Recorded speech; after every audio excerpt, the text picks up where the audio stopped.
CMA Consultoría y Capacitación SC presenta una emisión más del programa Los Mejores Fiscalistas de México, producido por la contadora Ángeles Mandujano.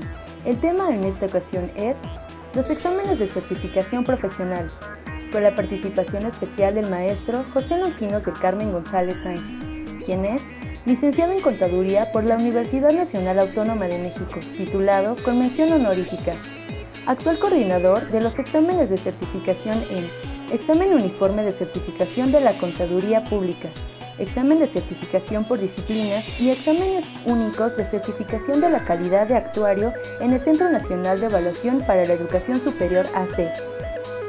Profesor del Sistema Presencial y a Distancia de la Facultad de Contaduría y Administración de la Universidad Nacional Autónoma de México.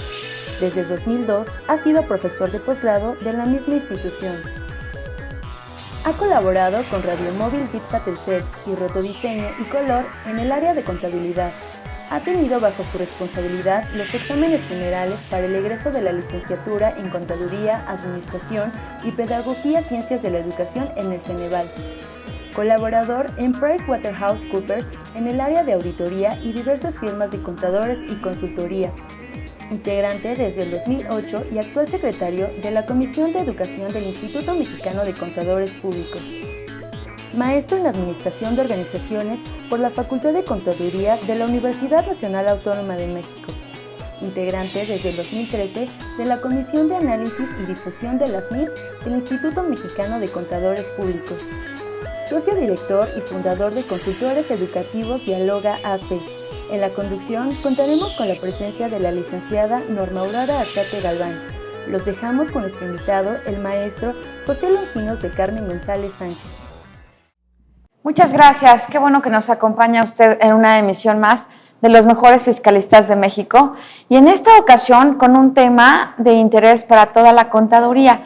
La verdad es que es muy normal que veamos temas propiamente fiscales o de interés para los clientes, pero en esta ocasión es un regalo especial porque va dirigido expresamente a todos los contadores que nos hacen favor de seguirnos y a todas las personas que pues son seguidores de este programa de los mejores fiscalistas de México, con este tema tan interesante de los exámenes de certificación profesional. Y bueno, qué mejor que contar con la presencia del maestro José González Sánchez, quien es coordinador de los exámenes de certificación. Y bueno, realmente es un honor para GBA contar con su presencia y que de viva voz pues pueda manifestarle a todos nuestros seguidores pues la importancia que tienen los exámenes, y ya iremos platicando a lo largo de esta transmisión, porque bueno, pues realmente le agradecemos que esté con nosotros, ¿no? Y empezaríamos por preguntarle,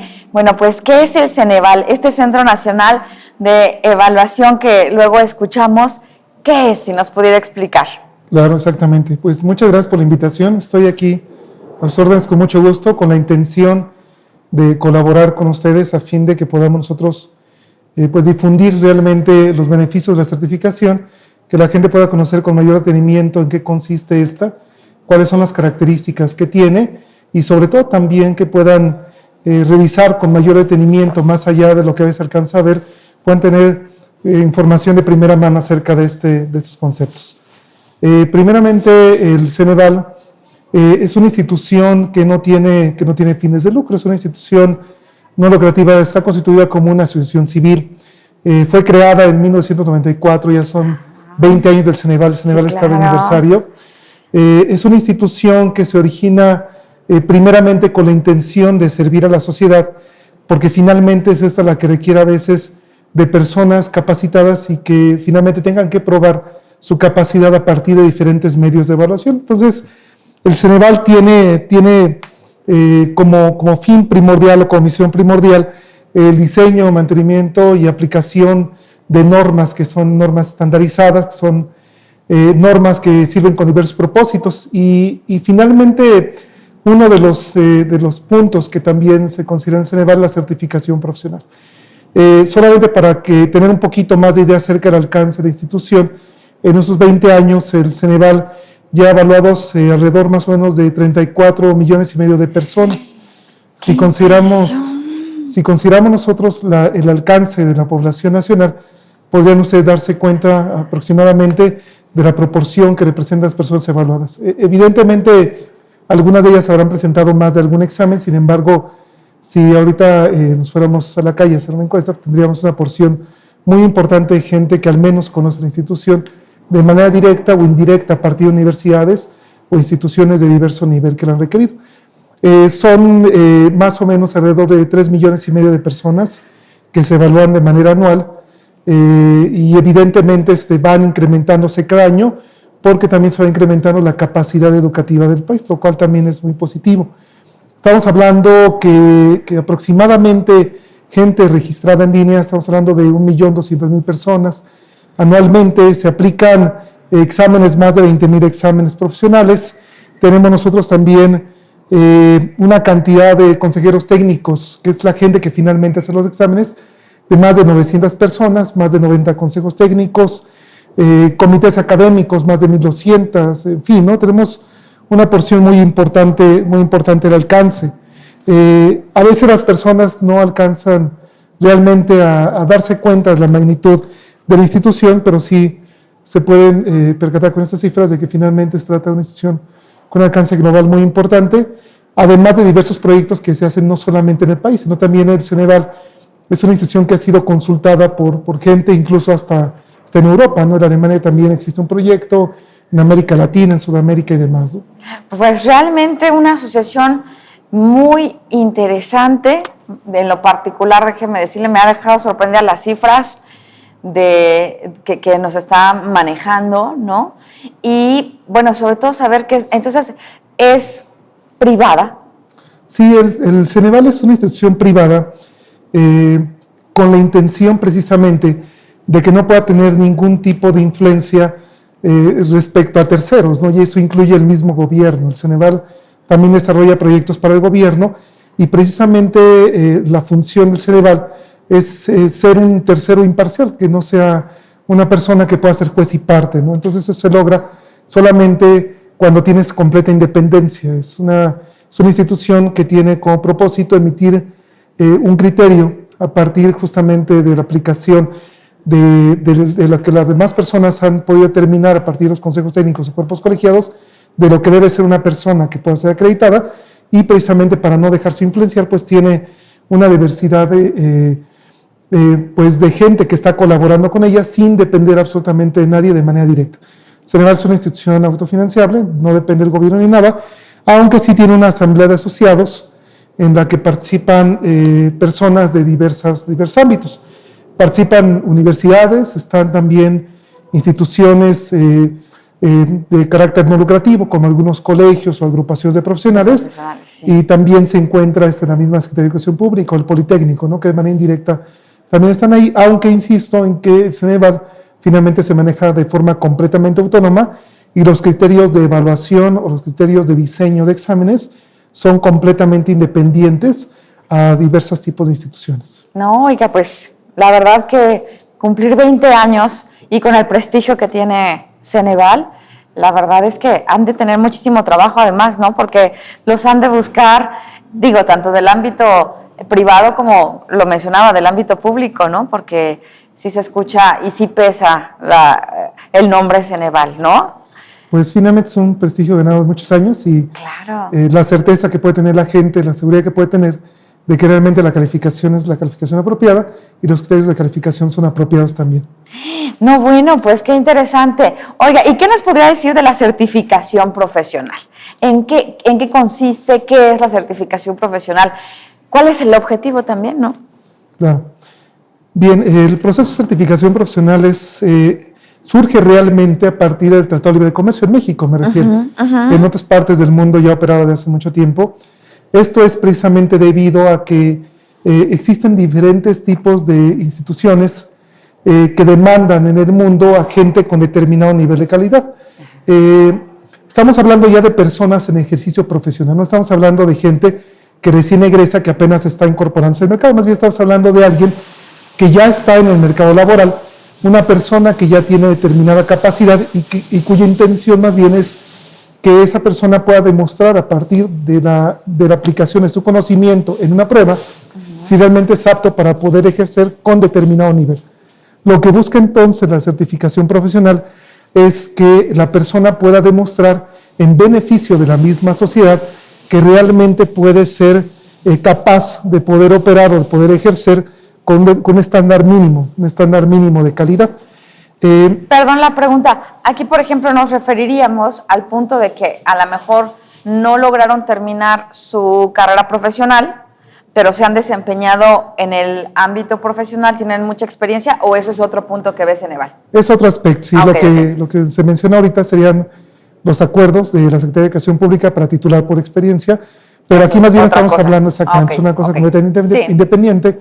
Aquí realmente más bien estamos hablando de una persona que ya tiene una capacidad, exactamente, ya está titulado y que más bien está en ejercicio profesional, ya se encuentra especializado en alguna parte. ¿Qué sigue?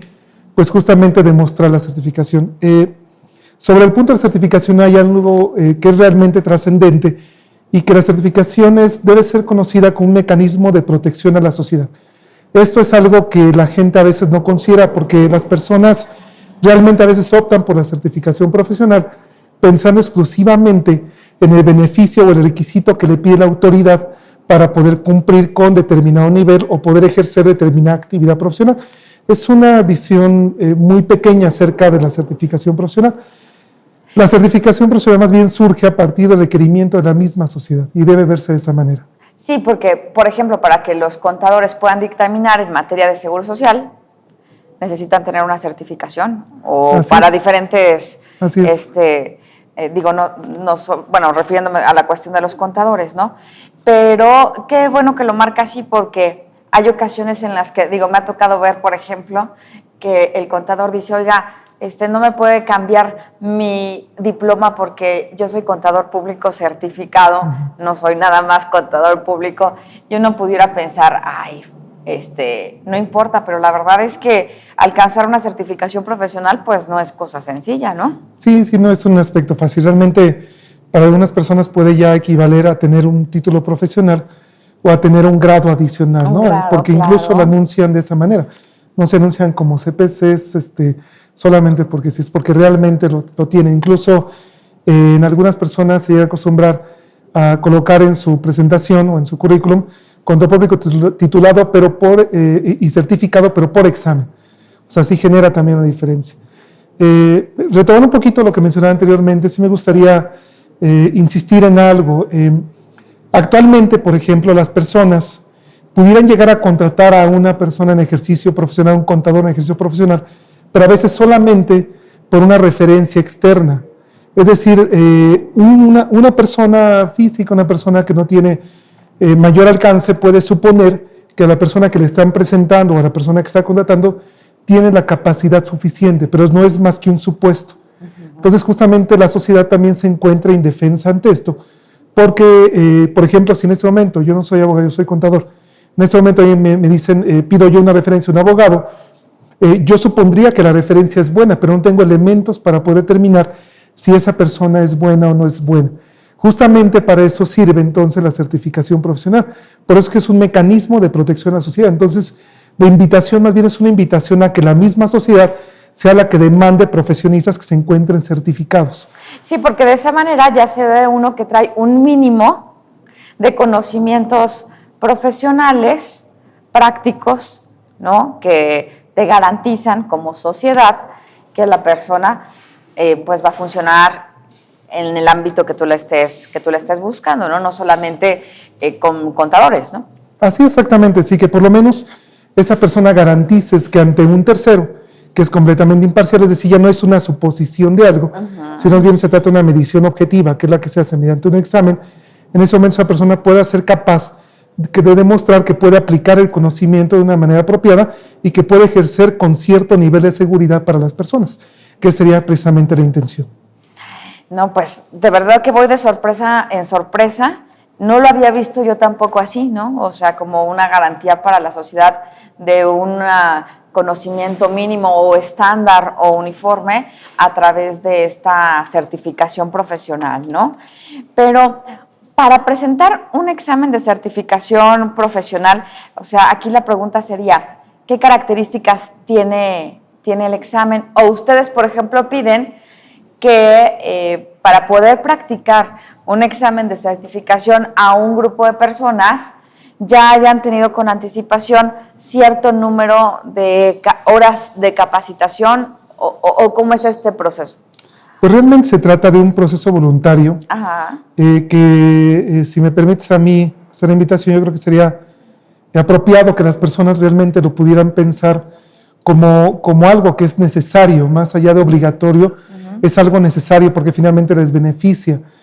Enseguida respondo la pregunta acerca de las características del examen. Sin embargo, por ejemplo, parte de lo que creo que debe entender la gente, más allá del requisito, que insisto que esa es una cuestión tercera, es que debemos recordar que finalmente la certificación inicia a partir justamente del Tratado de Libre Comercio, mencionaba yo. Exacto. Pero existe la posibilidad entonces de que las personas puedan demostrar su capacidad incluso para poder migrar hacia el extranjero, ¿no? Entonces, estamos hablando entonces de algo que realmente debe tomarse de forma voluntaria, que no debe ser algo obligatorio, que debe ser una forma de las personas de poder demostrar su capacidad.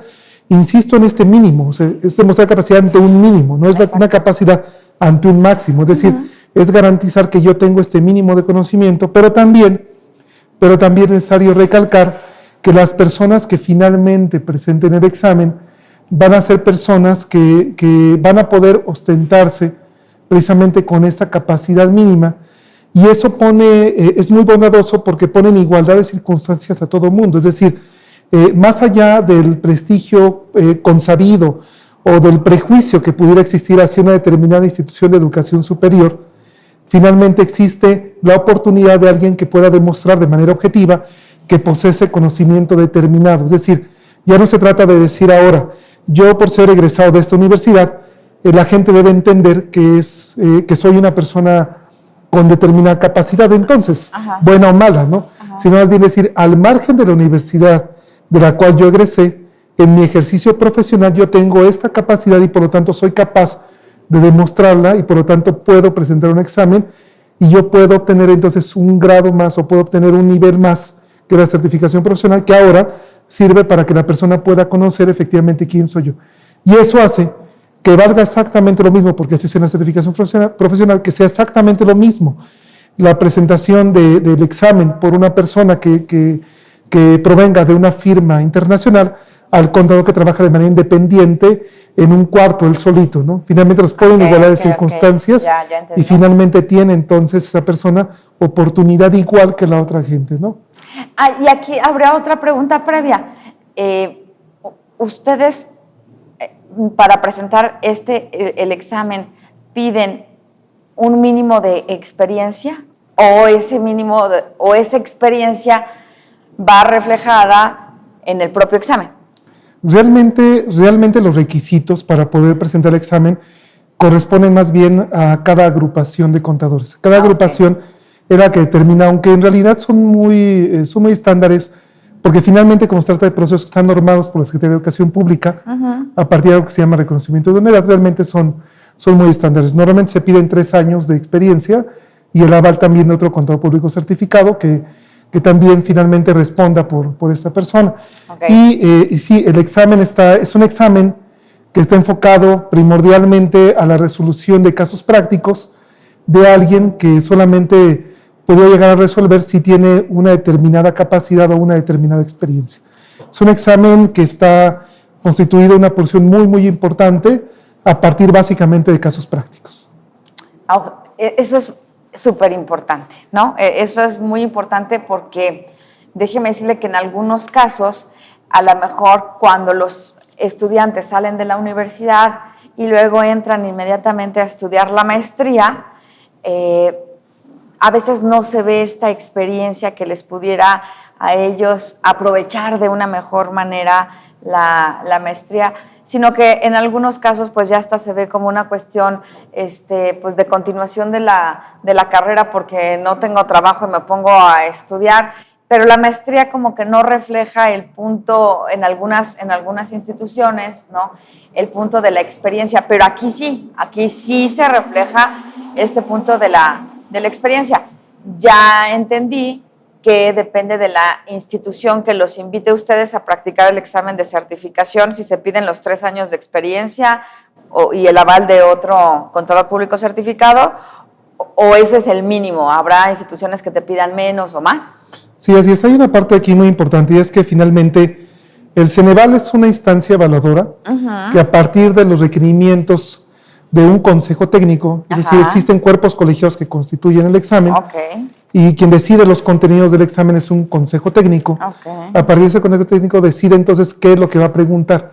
Los requisitos ya de ingreso al examen, los trámites de ingreso al examen, la comunicación con los sustentantes, se da más bien a partir de las mismas agrupaciones de profesionales y estas pueden variar porque son completamente independientes a lo que finalmente sigue el Ceneval. La participación del Ceneval más bien es como una instancia evaluadora, una instancia evaluadora que tiene que garantizar que se cumpla un ejercicio de manera equitativa, que sea un ejercicio imparcial, que sea un ejercicio completamente objetivo y que garantice entonces que las instituciones de educación superior o en el caso de las agrupaciones profesionales no son juez y parte, ¿no?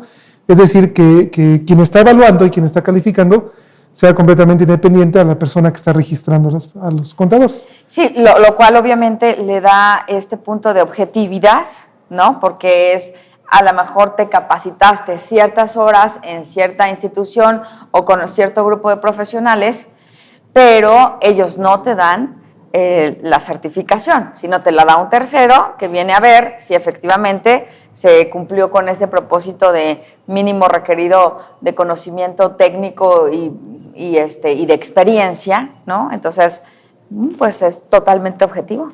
Así es, pues el mecanismo más bien es las personas se van a inscribir a una agrupación profesional. Exacto. La agrupación profesional solicita al Ceneval que el Ceneval aplique el examen. Cabe aquí señalar que el examen es un examen del Instituto Mexicano de Contadores Públicos.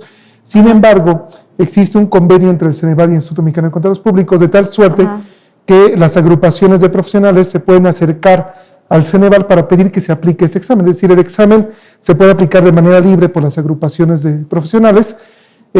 Cuando el examen entonces es acreditado, el Ceneval lo que hace es que emite ese resultado, se lo pasa a las agrupaciones de profesionales y estas son finalmente las que certifican.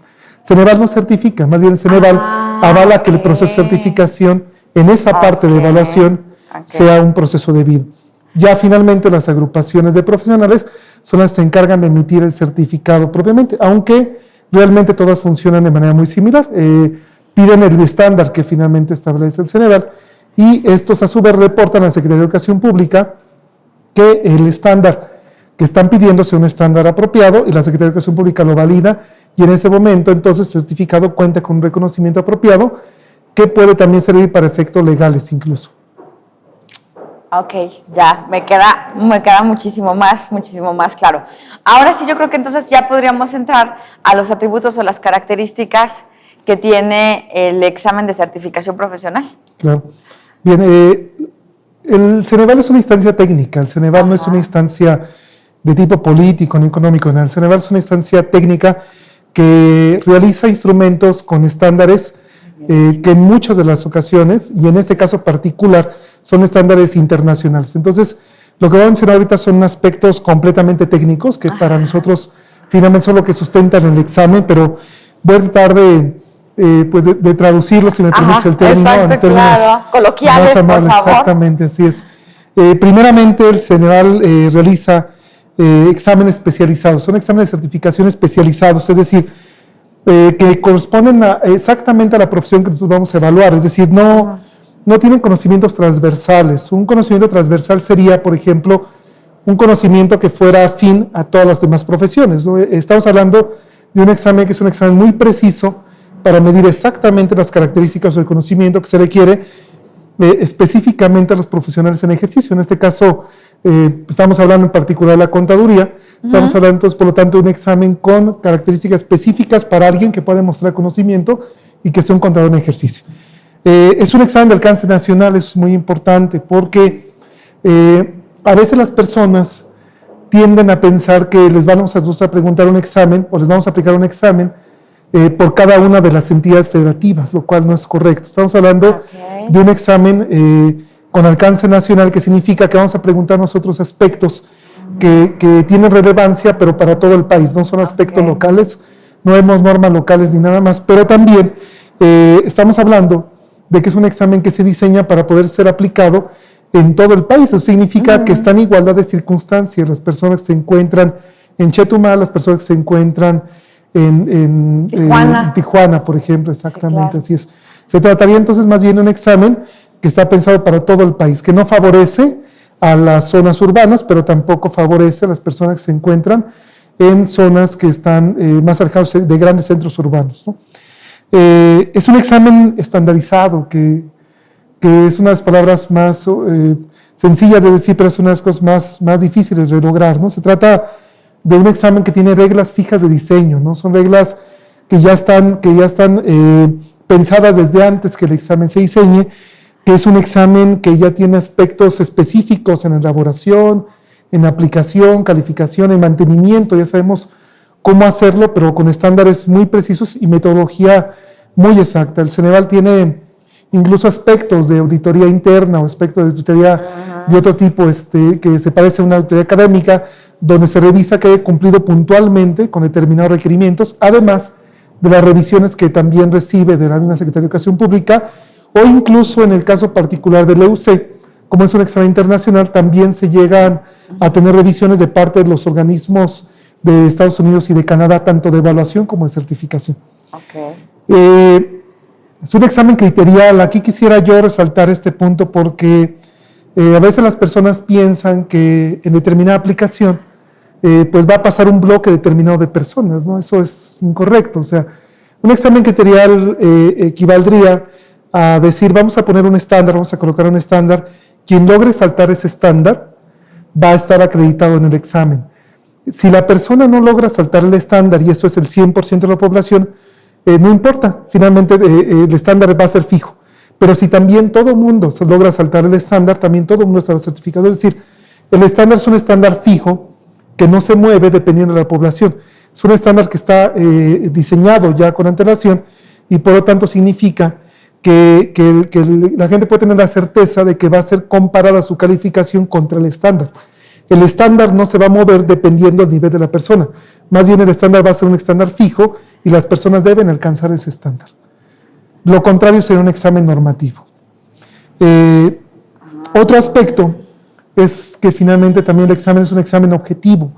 Significa que tiene criterios de calificación unívocos, van a ser precisos, no se va a modificar dependiendo de la gente, sino siempre va a ser el mismo. Y también es un examen de máximo esfuerzo. Eso significa que las personas que van a ser sujetas de evaluación, nosotros suponemos, o están pensados, más bien está diseñado, para que sea un examen donde las personas puedan realmente hacer su máximo esfuerzo, que no sea un examen donde las personas solamente van a llenar bolitas ahí en la hoja de respuestas. De Tin Marín. O demás, exactamente. Más bien nosotros partimos del supuesto de máximo esfuerzo, y así es realmente para muchas personas, porque para muchas de ellas resulta algo muy relevante pasar un examen de certificación. Por lo tanto... Perdón la interrupción, yo tendría una pregunta. Si hablamos de casos prácticos, hay ocasiones en las que puede tener 2 o 3 respuestas un caso, ¿no? O se busca que siempre tenga una sola respuesta, porque, bueno, además entiendo que sería como estar midiendo la capacidad de razonamiento de cada persona para aplicar, en este caso, a lo mejor las cuestiones fiscales para la contaduría. A lo mejor requeriría de muchos evaluadores, ¿no? O de muchas personas que hicieran la calificación, casi tendría que hacer calificación personal, ¿no? ¿Cómo logran brincar este punto? Es un aspecto muy interesante. Mira, el proceso de diseño del examen es un examen de opción múltiple.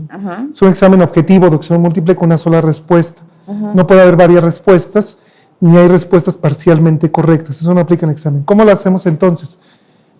Cuando se diseñan las preguntas están ya diseñadas en una estructura bajo determinados requerimientos específicos de evaluación. Por lo tanto, entonces, cada que se diseña una pregunta, nosotros ya sabemos qué esperar de una pregunta. Okay. Las preguntas no son preguntas diseñadas al azar. En ocasiones llegan a nuestras oficinas personas a diseñar preguntas, que son convocadas obviamente por alguna agrupación de contadores, y dicen, yo tengo una pregunta que quiero hacer en el examen, ¿no? Eso no aplica, eso no es cierto, eso es mito, ¿no? Okay. Más bien las personas tienen que diseñar preguntas bajo los estándares que ya previamente elaboró un consejo técnico. Entonces las preguntas del examen ya están diseñadas bajo esa estructura que ya avaló el consejo técnico.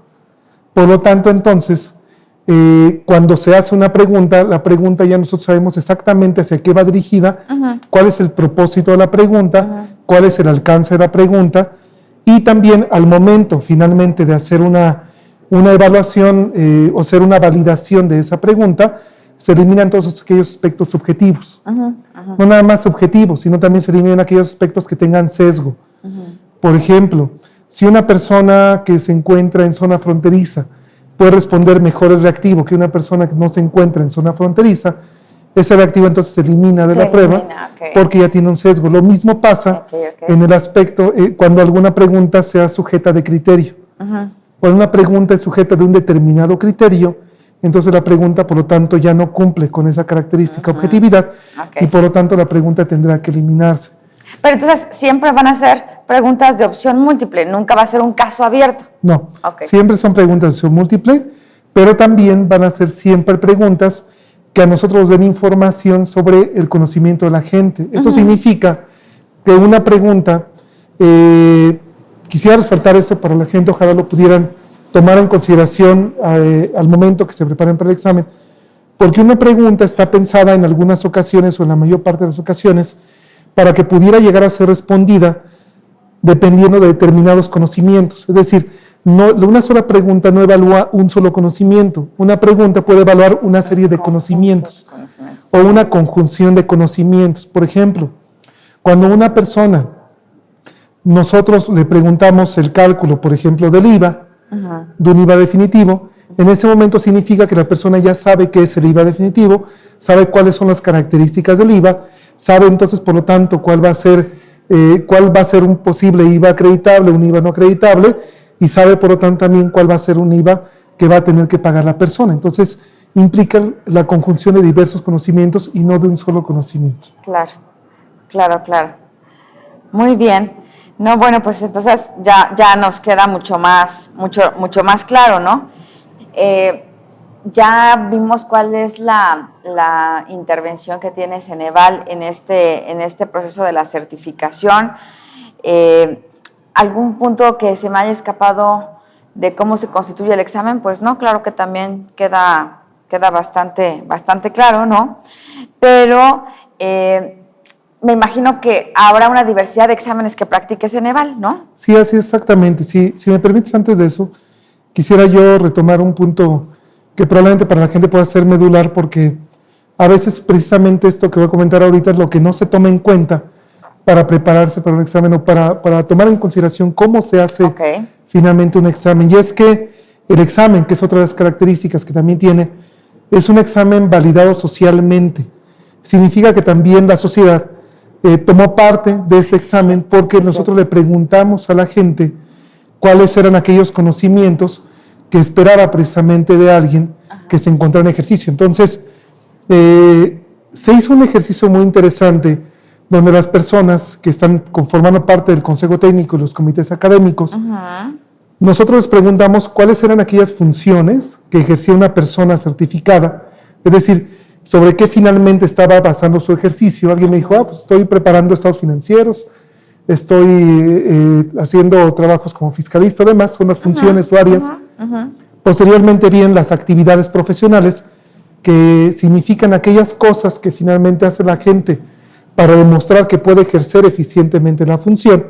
Eso significaría que, por ejemplo, nosotros en el examen preguntaríamos qué cosas tendría que demostrar alguien que sabe ejercer la contabilidad de manera apropiada o que sabe ejercer la parte fiscal de manera apropiada. Y finalmente vienen las tareas, que son aquellas acciones críticas, y sobre esa parte quisiera detenerme un poquito, porque cualquier examen finalmente va a ser un examen limitado por espacio, y finalmente tampoco puede ser exhaustivo, ¿no? O sea, nunca podemos preguntar a alguien de manera específica todo de manera completa. Entonces vamos justamente a aquellos aspectos críticos. ¿Qué significa crítico? Significa que son aquellas cosas que son realmente importantes y que además se ejercen con frecuencia. Por lo tanto, entonces, estaríamos hablando de que el examen incluye, o el examen está diseñado pensando precisamente en aquellas acciones críticas que alguien debe conocer, que son importantes y frecuentes para el ejercicio profesional en cada una de las funciones que hace un contador. Entonces, ¿cómo hacemos eso entonces? A partir precisamente de la conjunción de diversos conocimientos. Para esa acción crítica, entonces, lo que hacemos es que preguntamos, precisamente como decía ahorita en el caso del IVA, preguntamos ya no qué conocimientos, qué tasas, sí, cosas básicas. Ya no cosas básicas, sino más bien por eso es que vamos precisamente a esa parte de contenidos prácticos o centrados en problemas, que es precisamente una de las características del examen y lo que finalmente se evalúa, que es la capacidad de poder ejercer sobre acciones críticas. Por eso es que justamente el examen es un examen de mínimos. No es un examen completamente exhaustivo, pero sí que nos garantiza que la persona sabe ejercer de manera eficiente sobre esa parte mínima. Porque, bueno, además, ¿qué duración tiene el examen? El examen es un examen que se presenta en 3 sesiones. En 3 sesiones. Sí, es un examen... día y medio. Exactamente, estamos hablando de 12 horas de examen. Son 4 horas en la primera sesión, que puede variar dependiendo de la agrupación, pero normalmente va de 9 a 1. Después va otra sesión de 4 a 8 de la noche, y la última sesión nuevamente al día siguiente de 9 a 1 de la tarde, pero es tiempo suficiente para que la gente pueda responder el examen. Es un examen largo, sí es un examen largo, pero también es un examen con tiempo suficiente para que las personas lo puedan responder.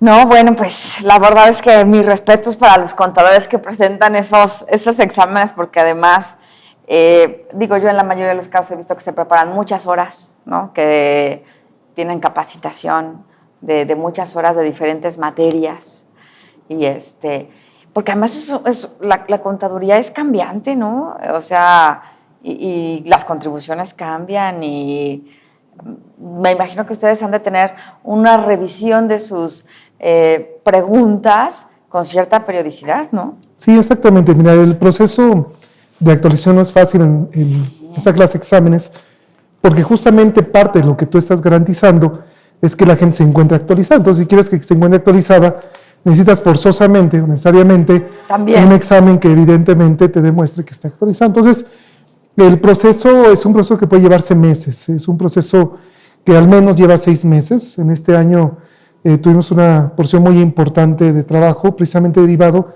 de la actualización del examen.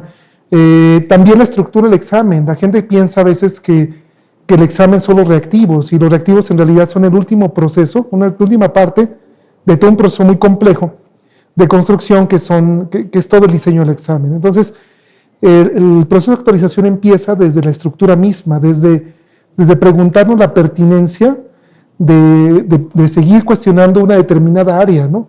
Desde ahí empieza justamente ese proceso. Entonces, tú empiezas a preguntar al Consejo Técnico si realmente el Consejo Técnico es el que tiene los elementos suficientes como para poder actualizar el examen, si no atraes justamente especialistas. Exacto, que y puedan posteriormente, apoyar. así exactamente, se van sumando, y lo último que vas a revisar finalmente es la actualización del reactivo, ¿no?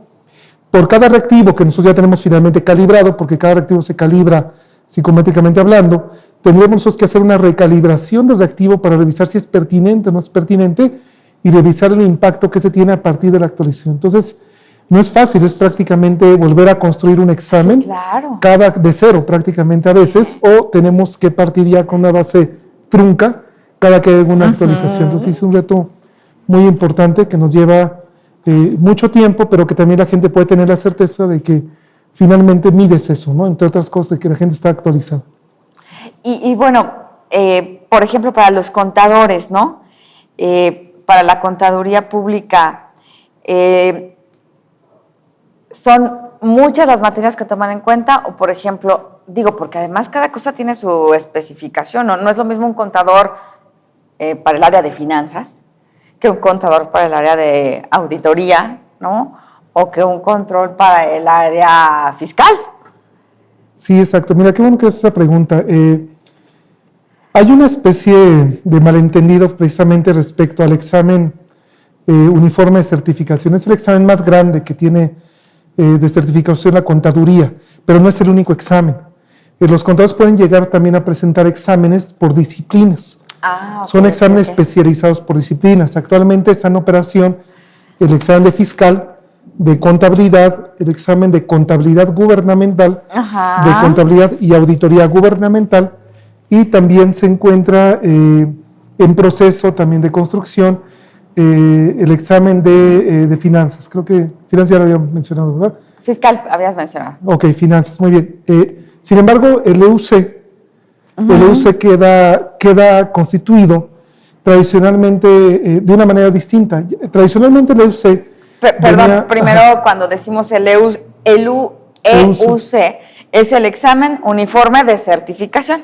De la contaduría pública en general. De la contaduría pública, así es. Okay. Sí. El EUC fue constituido originalmente como un examen generalista. Es decir, para un contador que quisiera demostrar su experiencia, al margen de su especialidad, tenías el EUC. Actualmente sabemos que la gente ya se encuentra especializada en determinadas áreas, por lo tanto se crearon exámenes de certificación por disciplinas, son los que acabo de mencionar ahorita. Sin embargo, el EUC toma una figura muy interesante. El EUC deja de ser un examen completamente generalista para centrarse en un área que tú ya mencionabas ahorita, pero que yo no traté, que es la auditoría. Es decir, el examen sigue siendo un examen que lo puede presentar cualquier persona al margen de su especialidad. Sin embargo, realmente se trata de un examen que tiene un perfil apropiado para un auditor. ¿Por qué un auditor? Porque el examen lo constituyen 7 áreas. Las áreas del examen son contabilidad, costos, fiscal, derecho, finanzas, auditoría y ética profesional. Esas áreas, sabemos que nadie en el ejercicio profesional realmente es experto en todas las áreas. Eso es algo que es realmente un mito. Entonces, ¿qué es lo que se hace en el caso del EUC? Lo que más bien hacemos en el caso del EUC es que sabemos que el único que realmente puede mantener determinado nivel en todas las áreas es precisamente un auditor. Porque el auditor es el que se encarga de revisar cada uno de los elementos de una entidad y por lo tanto tendrá que conocer un mínimo de determinadas áreas. Ya los exámenes de certificación por disciplinas, por ejemplo en el caso de fiscal, que es parte de lo que ustedes tienen aquí como tema principal, ya es un examen muchísimo más profundo, con características específicas para alguien que ya está en ejercicio, que tiene además un nivel y que es especializado en fiscal, donde ya no significa que tenga que necesariamente manejar algunas otras áreas, sino que vamos exactamente a preguntar de manera muy puntual cuáles son esos puntos que sabemos que él lo destacan como fiscalista. Pero tiene exactamente el mismo valor profesional el EUC que el examen por disciplina como contabilidad gubernamental. Exactamente es el mismo grado. O sea, va a ser, contador público certificado, nada más que uno es especializado en un área en particular y el otro, es como más general. Exactamente, así es que es de la contaduría. Lo único que actualmente difieren, que está en proceso, es el reconocimiento de unidad por parte de la SEP. La SEP está justamente, se están empezando más bien esas gestiones para que la SEP también reconozca a las instituciones y a las personas que estén certificadas por disciplinas también como gente apropiada con ese mismo nivel que actualmente tiene el EUC. Y la otra diferencia es la posibilidad de tránsito hacia Estados Unidos y Canadá, que solamente se tiene mediante el EUC. ¿Eso es por qué? Porque finalmente en Estados Unidos y Canadá lo que demandan es o lo que equivale pues la profesión sería justamente a ese auditor. Aquí es importante recordar que en Estados Unidos y Canadá no tienen la licenciatura en contaduría tal cual, sino más bien que tienen a un profesional que después se especializa en contaduría y para ellos mucho de la especialidad en contaduría es justamente la auditoría. Por lo tanto, entonces el examen está más bien pensado, el examen, me refiero a Estados Unidos y Canadá, está pensado para un equivalente a un auditor, pues sería el equivalente a la UC aquí en México. También es entendible por la raíz de esto, que es el Tratado de Libre Comercio. Así ¿no? exactamente. O sea, esa debió haber sido la estructura, la raíz, por eso es que pues sí, tiene ese reconocimiento por esos 2 países, ¿no? Que son miembros pues justamente junto con nosotros del Tratado de Libre Comercio, ¿no? Así, exactamente. Aquí es también necesario que la gente entienda que al margen, finalmente, de que sea un requerimiento legal para efectos de poder ejercer, de poder ejercer a determinado nivel, o poder dictaminar para efectos fiscales, me refiero en cuanto al código o en cuanto a seguridad social. Al margen de ello, finalmente, más bien el examen fue utilizado, fue un requisito de las instancias legales, es decir, el examen no surge como un requerimiento legal, sino más bien se dieron cuenta que el examen, o sea, que las personas que pasaban el examen tenían determinadas características, y entonces las autoridades decidieron que el examen, por lo tanto, era propicio para ellos, o sea, les servía, es decir, es un uso que ellos le dieron, pero no es al revés. Los exámenes no fueron creados con ese propósito, más bien a partir de la importancia que fueron teniendo con el tiempo, finalmente se quedaron así. ¿Qué es lo que yo quiero destacar con eso? Que la gente no piense que tiene que presentar un examen exclusivamente porque se lo requiere alguien, sino más bien que entiendan que el examen más bien es un examen valioso per se, y más bien es parte de un servicio que un contador o un profesional tiene que darle a la sociedad, no un requisito que tiene que cumplir. No, y bueno, la verdad es que yo creo que todas las personas que piensen en presentar un examen con Ceneval de certificación profesional, en mucho lo hacen por el amor a la carrera, ¿no? Por el conocimiento, porque son muchas horas de estudio, si no hubiera como esta parte de considerar que también es algo que la sociedad necesita, pues ahora sí que a fuerza ni los zapatos entran, ¿no? No, sí, es que son muchas horas las que de verdad le dedican los contadores de estudio, de capacitación, de tiempo, sacrificio de su familia, lo que usted quiera y mande, y más porque estamos hablando de que ya están en ejercicio de la profesión, ¿no? Entonces, pues sí, tiene toda la razón en el marcarlo de esa manera como lo acaba de platicar, ¿no? Y bueno, pues finalmente, porque se nos ha ido el tiempo de una manera realmente rápida, yo quisiera preguntarle hacia dónde va la cuestión de la certificación profesional. Bueno, primero, no sé si me haya faltado algo en particular en relación con la certificación propiamente de los contadores públicos. Sí, pues mira, ojalá existiera la oportunidad de charlar más adelante. Claro, con todo gusto. En otro momento, saben que estoy a disposición. Muchas gracias. Particularmente sobre los aspectos de preparación para el examen, que son primordiales, porque esto no es más que ahorita la introducción del por qué la certificación, pero sí existe también toda una forma de poder conceptualizar el examen a partir precisamente del estudio. Y lo comento también derivado de lo que tú dices inicialmente, que son muchas horas de preparación. La pregunta aquí sería, ¿pero qué tipo de preparación, no? Le vas a dedicar muchas horas, pero muchas horas ¿a qué, no? O sea, si el examen va por este lado y la preparación va por este otro lado, pues sabemos que existe una disyuntiva muy importante y por lo tanto nunca va a poder ser efectiva, ¿no?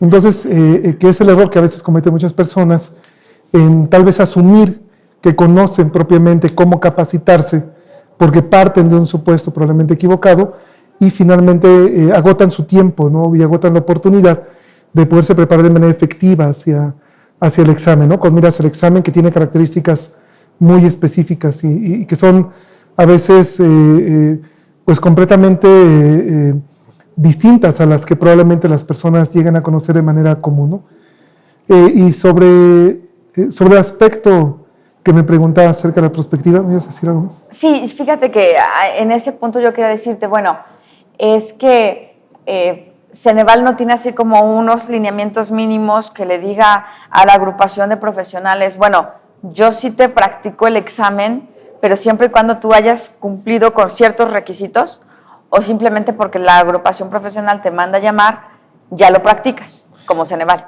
Sí, bueno, realmente sí se piden requerimientos. En general es evidentemente que sean una institución reconocida, que sean constituidos legalmente, que sea una instancia también que tenga, que pueda demostrar ante nosotros que conoce perfectamente los lineamientos y también para efectos de reconocimiento. De nada serviría que, por ejemplo, una persona pudiera presentar un examen y lo acreditara si finalmente no va a ser reconocido por parte de la SEP. Entonces yo le invitaría más bien a las personas que al margen de lo que nosotros le pidamos, porque nosotros más bien tratamos con las agrupaciones, nosotros no tratamos con sustentantes, más bien tratamos con agrupaciones, que se aseguren realmente que las agrupaciones cumplan con esos requerimientos. ¿Cómo lo pueden hacer? Mediante la página de la SEP. En la página de la SEP, en la Dirección General de Profesiones, ahí encuentran cuáles son aquellos colegios que tienen reconocimiento de idoneidad, porque pudiera darse el caso de alguien que finalmente pues cumpla con el examen, pero que no sea reconocido por parte de la SEP, lo cual equivaldría a que no serviría de mucho, ¿no? Aunque, insisto, nosotros nos aseguramos que efectivamente ya la institución previamente lo haya cumplido eso, ¿no? Aquí es también necesario que la gente conozca que el examen es el mismo. Al margen de la agrupación, siempre y cuando tengan convenio con el Ceneval, el examen es el mismo, es examen que se aplica igual en el Instituto Mexicano de Contadores Públicos que la asociación que ustedes me digan, ¿no? El colegio que ustedes me digan, exactamente el mismo examen. Los criterios son exactamente los mismos, más bien ya la gente decide ante quién lo va a presentar. Y bueno, digo, a manera de preámbulo para poder platicar en otra ocasión que seguramente nos dará mucho gusto, 3 puntos importantes que usted le diría a las personas que van a presentar un examen o que tienen la intención de prepararse para presentar un examen. 3 puntos básicos así que usted les comentaría.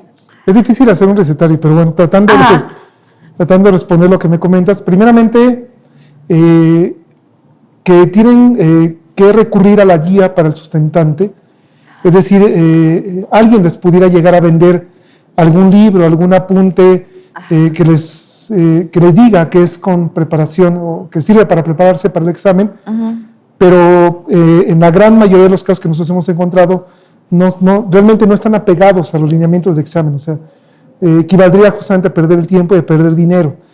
Entonces tendrían que acercarse, bajar la guía para el sustentante, leer íntegramente la guía, que sería esa mi recomendación realmente.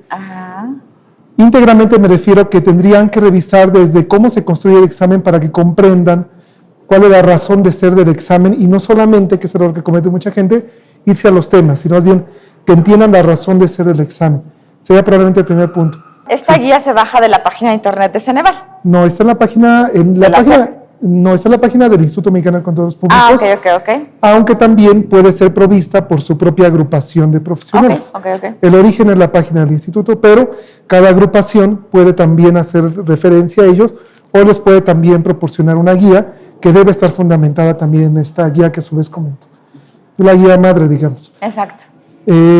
La segunda recomendación es no olvidar que el examen es un examen que contempla aspectos críticos y significa que son cosas que son realmente importantes y frecuentes y que se llevan a cabo en la práctica profesional. Eso significa que si alguien, por ejemplo, tiene una carencia de conocimientos en normatividad internacional, pero sabe que finalmente en el ejercicio general de la contaduría, la normatividad internacional determinada no se ocupa tanto, tal vez no tendría que dedicarle tanto tiempo, ¿no? Que sería un aspecto fundamental, sino que tendría que centrarse en aquellos aspectos críticos e importantes. Y lo siguiente es que recuerda que el examen es un examen centrado en problemas, en la resolución de problemas, por lo tanto, se va a encontrar mucho con aspectos prácticos, y eso significaría que la gente tendrá que demostrar que es capaz de resolver algo, no de conocer. Por lo tanto, entonces, un aspecto memorístico realmente no le serviría, más bien tendría que utilizar ese conocimiento para algo determinado. Claro. No, vaya, qué barbaridad. Cuánto aprende uno con estas charlas. Y bueno, pues ahora sí me iría ya al último punto de, pues, ¿cuál es el futuro de la certificación profesional? ¿Usted cómo lo ve? Yo he escuchado pues que hay una ley por ahí que está rondando el Congreso, ¿verdad? Que ya ha sido aprobado en unos puntos, que en otros no, como aspirando a que todas las profesiones tengan una certificación. ¿Cree que esto sí sea algo a mediano plazo, a corto plazo? ¿Cómo lo ve?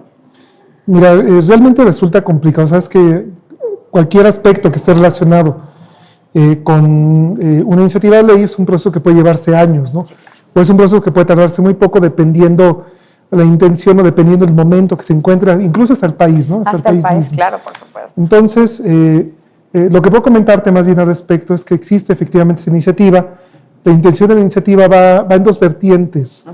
Una de ellas que tiene que ver justamente con la certificación con carácter obligatorio para algunos aspectos que van relacionados, o algunas profesiones, o puede ser que incluso actividades, todavía no se sabe, que vayan relacionadas con la seguridad de las personas, con la salud de las personas, incluso con su libertad y con su patrimonio.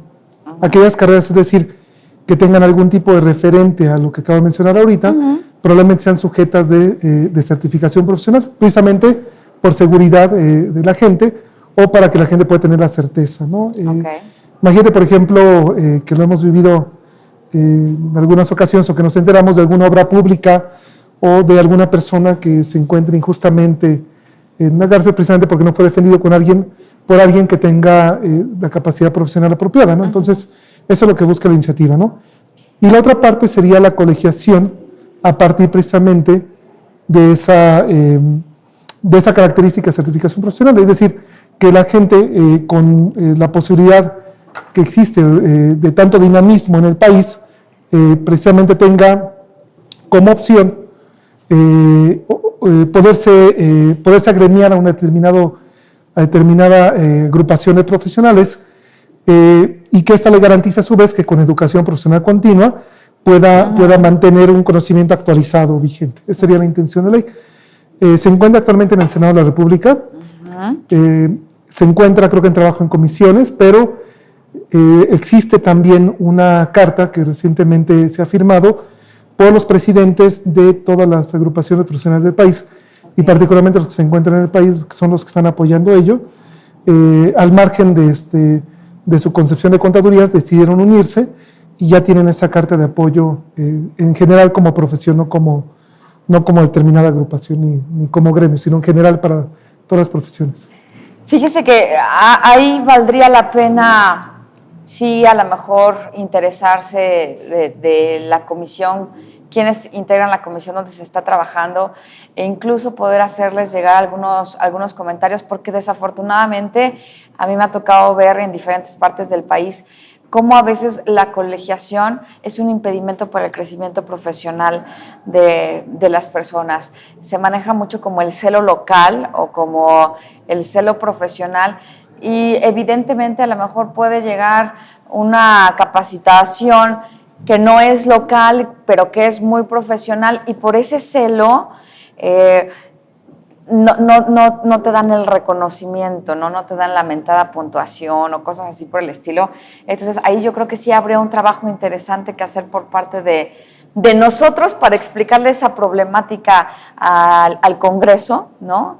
Y como para que ellos buscaran una solución, porque desafortunadamente sí, en algunos puntos la colegiación sí es a lo mejor muy costosa o a lo mejor muy celosa, ¿no? Y a lo mejor no tiene grandes cosas que ofrecerle en esa localidad a sus agremiados, pero sí el punto, no sé, o sea, más allá de un beneficio social y de que alguien venga y nos enseñe otra cosa, o de traigamos a algún experto en esta materia, que nosotros pues válidamente no podemos dominarlo ni saberlo todo, sí yo he visto que en muchas partes del país es así como un impedimento para un beneficio social, ¿no? Que se vale que todo el mundo lo tenga o no tenga dinero, ¿no?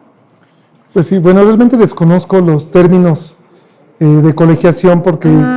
como te comentaba, nosotros estamos en otro... Sí, en un punto intermedio. Exactamente, sí. Estamos en un aspecto completamente técnico. Desconozco los términos en que puedan trabajar en algunas agrupaciones.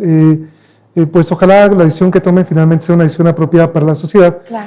Y que tanto profesionales como agrupaciones realicen lo que les corresponde y que no se olviden que finalmente existe alguien que son las personas que se van a relacionar con las personas certificadas, que van a ser clientes, empresas, o aquellas personas que van a aprender precisamente también de alguien que está certificado, que son el objetivo final, ¿no? Sí, es correcto. Pues fue verdaderamente un placer esta charla, nos quedamos con muchas cosas, y bueno, yo a nombre de GBA Consultoría y Capacitación me permito entregarle este reconocimiento que dice: GBA Consultoría y Capacitación se enorgullece de entregar el distinguido reconocimiento por su participación en el programa Los Mejores Fiscalistas de México, al maestro José Longinos del Carmen González Sánchez, por su destacada trayectoria profesional y por su invaluable ejemplo de capacidad, sabiduría y competencia aplicada al ejercicio de la consultoría fiscal en México.